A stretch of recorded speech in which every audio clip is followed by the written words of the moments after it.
friends, வணக்கம் and welcome back to my channel Dhara's cooking demo. Channel first time பார்க்கறவங்க channel subscribe பண்ணாம இருக்கவங்க please கீழ இருக்க red color button touch பண்ணி subscribe பண்ணிட்டு பக்கத்துல இருக்க bell icon tap பண்ணிட்டு வந்துருங்க.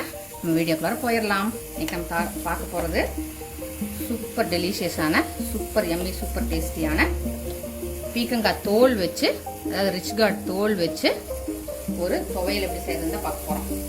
செம்ம டேஸ்டி செம்ம yummy-ஆ இருக்கும் இந்த துவையல்.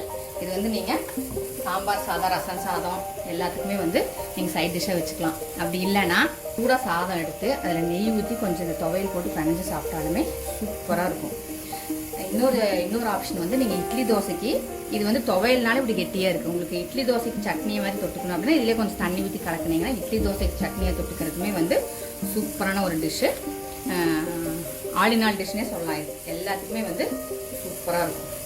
இன்றைக்கி இந்த டிஷ் தான் நம்ம வீடியோவில் பார்க்க போகிறோம். வீடியோ ஸ்கிப் பண்ணாமல் கடைசி வரைக்கும் பாருங்கள். வாங்க வீடியோக்குள்ள போயிடலாம். தேவையான இன்க்ரீடியன்ஸ் பார்த்துடலாம். ஃபஸ்ட்டு நான் வந்து பீக்கங்காவோட தோல் எடுத்து நல்லா கழுவிட்டு கொஞ்சம் சின்ன சின்ன பீஸாக கட் பண்ணி வச்சுருக்கேன். கொஞ்சம் வதங்கறதுக்கு ஈஸியாக வதங்கிடும் அப்படிங்கிறனால கட் பண்ணி வச்சுருக்கேன். அடுத்தது 2 டீஸ்பூன் உளுத்தம்பருப்பு, 2 டீஸ்பூன் கடலைப்பருப்பு எடுத்துருக்கேன்.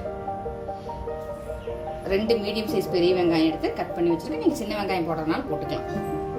பூண்டு ஒரு 2-3 போல் பூண்டு எடுத்து கட் பண்ணி வச்சுருக்கேன். காரத்துக்கு தகுந்த வரமிளகா நான் ஒரு 4-5 வரமிளகா எடுத்திருக்கேன். நீங்கள் உங்கள் காரத்துக்கு தகுந்த மாதிரி வரமிளகா கூட்டவோ குறைக்கவோ செஞ்சுக்கலாம். ஒரு சின்ன நெல்லிக்காய் சைஸ் புளி, கருவேப்பிலை கொஞ்சம், ஒரு 1/4 மூடி தேங்காய் எடுத்து சின்ன சின்ன பீஸஸாக கட் பண்ணி வச்சுருக்கேன். ஒரு பேன் வச்சு 2 டீஸ்பூன் கிட்ட எண்ணெய் ஊற்றிருக்கேன். எண்ணெய் காஞ்சிருச்சு. இப்போ நம்ம எடுத்து வச்சுருக்க கடலைப்பருப்பு உளுந்தும் சேர்த்துடலாம். இது நல்லா கொஞ்சம் கலர் மாதிரி செவந்து வரட்டும். கருகிடக்கூடாது. லைட்டாக கலர் மாதிரி நல்லா ஸ்மெல் வருது. லைட்டாக கலர் மாதிரி வருது. நம்ம மற்ற இன்க்ரீடியன்ஸ் எல்லாம் போட்டு வதக்கும் போது நல்லா அந்த கோல்டன் ப்ரௌன் கலர் வந்துடும். இதில் நம்ம எடுத்து வச்சுருக்க வரமிளகாய் சேர்த்துட்றேன்.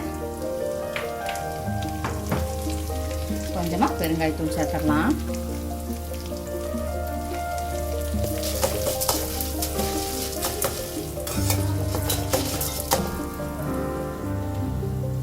இதிலே வந்து நம்ம எடுத்து வச்சிருக்க அந்த பீக்கங்காய் தோல் சேர்த்துறேன். இது வந்து நல்லா வதங்கணும். இந்த எண்ணெயிலேயே பீக்கங்காய் தோல் வந்து நல்லா சாஃப்ட் ஆகிற வரைக்கும் நல்லா நம்ம இதிலேயே வதக்கிக்கலாம். இப்போ அந்த இது வந்து நல்லா வதங்கிருச்சு. இப்போ நம்ம எடுத்து வச்சுருக்க மற்ற இன்க்ரீடியன்ஸ் எல்லாம் சேர்த்துடலாம். வெங்காயம் சேர்த்துறேன், பூண்டு, கருவேப்பிலை, நம்ம எடுத்து வச்சுருக்க புளி, இப்போ இதெல்லாம் சேர்த்து வதக்கிக்கலாம்ல. அந்த வெங்காயம் பூண்டெல்லாம் வதங்குற வரைக்கும். ஆக்சுவலாக பீக்கங்காய் தோலில் வந்து அவ்வளோ சத்து இருக்குது. நம்ம இத்தனை நாள் அந்த தோல் தூக்கி போட்டுருந்தோம். இந்த துவையல் வந்து அவ்வளோ டேஸ்ட்டாக இருக்கும். செம்ம சூப்பராக இருக்கும். அவ்வளோ ஹெல்தி. நம்ம ட்ரெடிஷ்னல் ஃபுட்டு தான் ஆக்சுவலாக இது வந்து நம்ம பாட்டி நம்ம அம்மாலாம் ஏற்கனவே செஞ்சது தான். அந்த தோல் வந்து தூக்கி போடாமல் அதில் அந்த துவையல் நீங்கள் இனிமேல் செஞ்சு பாருங்கள். என்றைக்குமே இந்த தோல் வந்து வேஸ்ட் பண்ண மாட்டீங்க. அவ்வளோ சத்து இருக்குது அதில்.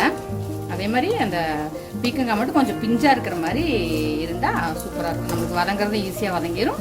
அந்த முத்தனை பீக்கங்காய் விட கொஞ்சம் பிஞ்சாக இருக்கிற பீக்கங்காய் வந்து அந்த தோல் வந்து இன்னுமே டேஸ்ட்டு சூப்பராக இருக்கும்.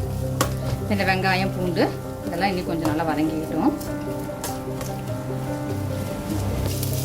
நம்ம அந்த போட்ட மற்ற இன்க்ரீடியன்ஸ் எல்லாம் நல்லா வதங்கிருச்சு. இப்போ அதில் நம்ம எடுத்து வச்சுருக்க தேங்காய் சேர்த்துறோம். இதுவுமே வந்து கொஞ்சம் நல்லா வதக்கிடலாம். தேங்காயும் போட்டு நல்லா வதக்கியாச்சு. ஸ்டவ் ஆஃப் பண்ணிடலாம். நல்லா ஆறிட்டோம். இது வந்து நல்லா ஆறிடுச்சு. இப்போ இந்த இதை வந்து ஒரு மிக்ஸி ஜாருக்கு மாற்றிக்கலாம். இப்போ இந்த துவையலுக்கு தேவையான சால்ட்டு சேர்த்துட்றேன். ஃபஸ்ட்டு வந்து தண்ணி சேர்த்தாம நம்ம ஃபஸ்ட்டு அரைச்சிட்டு தேவைப்பட்ட கொஞ்சமாக தண்ணி, ரொம்ப கொஞ்சமாக தண்ணி ஊற்றி நம்ம கெட்டியாக துவையல் மாதிரி அரைச்சிக்கலாம். இப்போது அரைச்சிட்டு வந்தாச்சு. இது வந்து ரொம்ப ஃபைன் பேஸ்ட் அரைக்கக்கூடாது. கொஞ்சம் கோர்ஸாக இருந்தால் தான் நல்லாயிருக்கும். இப்போது மிக்ஸி ஜார்லேருந்து பவுலுக்கு ட்ரான்ஸ்ஃபர் பண்ணியாச்சு. சூப்பரான யம்மியான எல்லாத்துக்குமே சைட் டிஷ்ஷாக சூப்பராக இருக்கக்கூடிய இட்லி தோசைக்காகட்டும் ஒயிட் ரைஸ்க்காகட்டும் எல்லாத்துக்குமே சூப்பரான சைட் டிஷ்ஷான ஒரு சூப்பர் துவையல் இன்றைக்கி பண்ணியிருக்கோம். வீடியோ ஃபுல்லாக ஸ்கிப் பண்ணாமல் பார்த்துக்கோங்க. தேங்க்ஸ். வீடியோ யூஸ்ஃபுல்லாக இருந்திருக்குன்னு நினைக்கிறேன். கண்டிப்பாக ட்ரை பண்ணி பாருங்கள் ஃப்ரெண்ட்ஸ். வீடியோ யூஸ்ஃபுல்லாக இருந்துச்சுன்னா லைக் பண்ணி ஷேர் பண்ணி கமெண்ட் பண்ணிடுங்க. சேனல் மறக்காமல் சப்ஸ்கிரைப் பண்ணிவிட்டு பக்கத்தில் இருக்க பெல் ஐக்கான் டேப் பண்ணிடுங்க. இப்போ இந்த வீடியோட நோட்டிஃபிகேஷன்ஸ் உங்களுக்கு அப்டேட் ஆகும். என்னோட எல்லா புது வீடியோஸையும் நீங்கள் மிஸ் பண்ணாமல் பார்க்கலாம். இன்னொரு வீடியோ மீட் பண்ணுறேன். Until then stay blessed and be happy. Thank you.